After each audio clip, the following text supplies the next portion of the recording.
आज हम यहाँ पे डिस्कस करने वाले इन्वेस्टिंग के बारे में। इन्वेस्टिंग होती क्या है और मेजर पार्ट हम यहाँ पे आज डिस्कस करेंगे म्यूचुअल फंड के बारे में। म्यूचुअल फंड क्या होता है, म्यूचुअल फंड की जरूरत क्यों पड़ी और हम उसमें पैसा लगाएं तो कैसे लगाएं और हमारे पैसा मिसयूज तो नहीं हो रहा है। इन सब के बारे में थोड़ी जानकारी हम जो भी नॉलेज है वो भी शेयर करने की कोशिश करेंगे।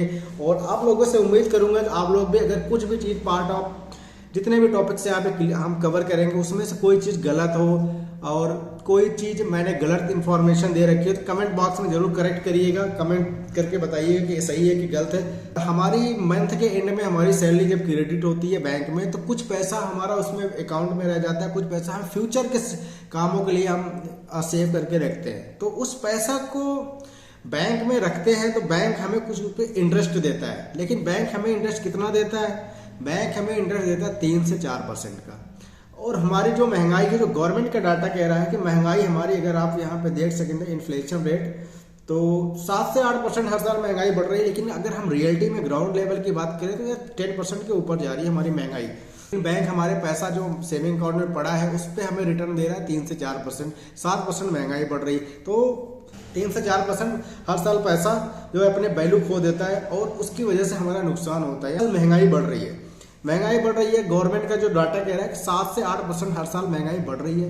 तो उसकी वजह से हम जितनी महंगाई बढ़ रही है हमारा पैसा उतना अगर ग्रो करेगा तो हमारे इन्फ्लेशन के बराबर रहेगा। जितनी महंगाई बढ़ रही है उतना पैसा अगर हमारा बढ़ जाएगा तो हम जो सामान आज 10 रुपए के ले रहे हैं अगले साल भी वो सामान 10 रुपए की ले सकते हैं। ऐसे की वैल्यू अपनी बरकरार रखने के लिए हमें अलग अलग जगहों पे इन्वेस्टमेंट करना पड़ता है ताकि हमारा पैसा ग्रो करे और हम महंगाई को बीट कर पाए।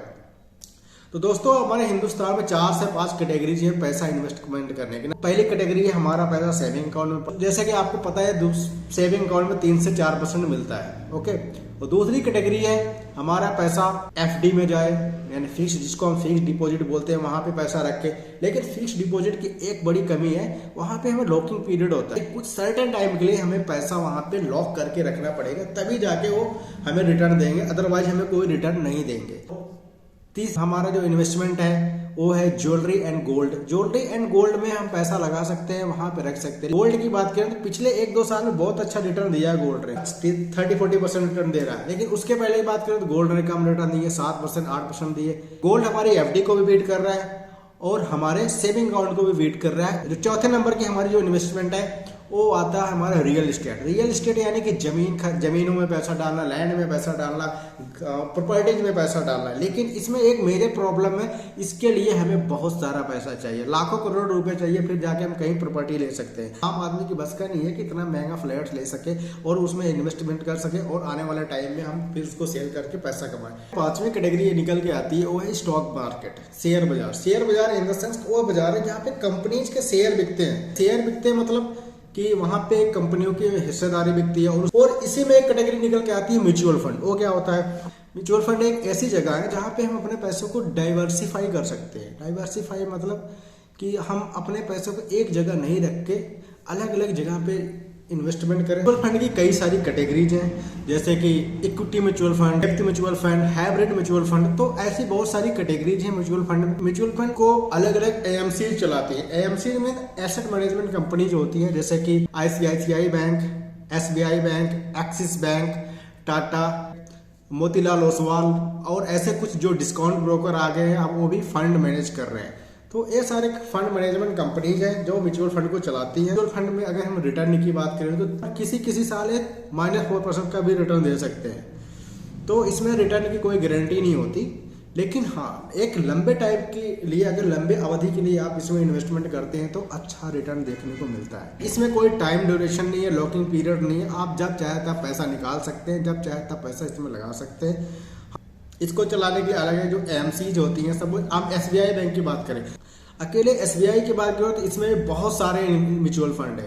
म्यूचुअल फंड की जो कैटेगरीज में है, जैसे इक्विटी फंड। इक्विटी फंड की बात करें तो ये मेजर पैसा हमारा शेयर बाजार में लगाता है, अलग अलग कंपनियों में लगाता है। स्टेट बैंक का लार्ज कैप फंड की बात करें तो अगर हम यहाँ पे देख सकते हैं तो लार्ज कैप की बात करें तो जो भी पैसा लगाएगा लार्ज यानी कि बड़ी कंपनियों में पैसा लगाएगा।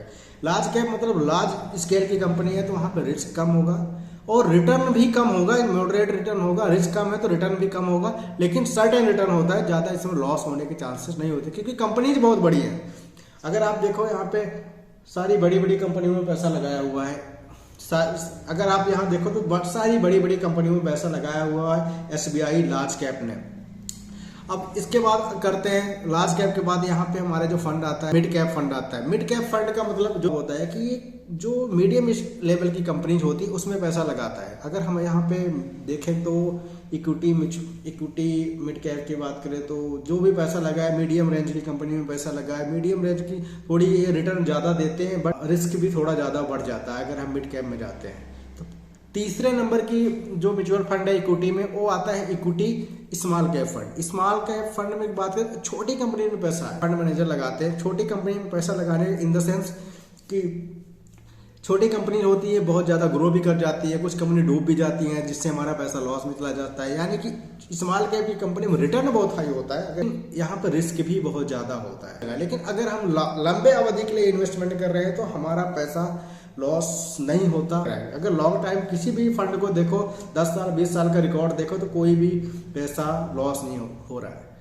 ओके, अब दूसरे नंबर की बात करते हैं तो डेप्थ फंड की बात करते हैं। डेप्थ फंड में क्या होता है कि एक डेप्थ फंड की बात करें तो कंपनीज क्या करती हैं कि गवर्नमेंट बॉन्ड में पैसा लगाती है। गवर्नमेंट को जो पैसे की जरूरत पड़ती है तो आम जनता से पैसे लेती है गवर्नमेंट, वहाँ पे एक सर्टेन रिटर्न देता है, यानी कि 7-8% 9% का रिटर्न गवर्नमेंट हमें देती है। रिस्क कम है लेकिन रिटर्न भी ठीक ठाक है, एफडी से थोड़ा ज़्यादा मिल जाता है। तीसरे नंबर का जो हमारा म्यूचुअल फंड है यानी कि hybrid fund. Hybrid mutual fund में क्या होता है कि एक बॉन्ड में भी पैसा लगाते हैं, शेयर्स में भी पैसा लगाते हैं, मॉडरेट रिटर्न होता है, रिस्क कम होता है। जो भी एएमसीज है वो आपका पैसा लाके अलग अलग सेक्टर में लगाएंगी, अलग अलग कंपनीज में लगाएंगी और आपका पैसा ग्रो होगा।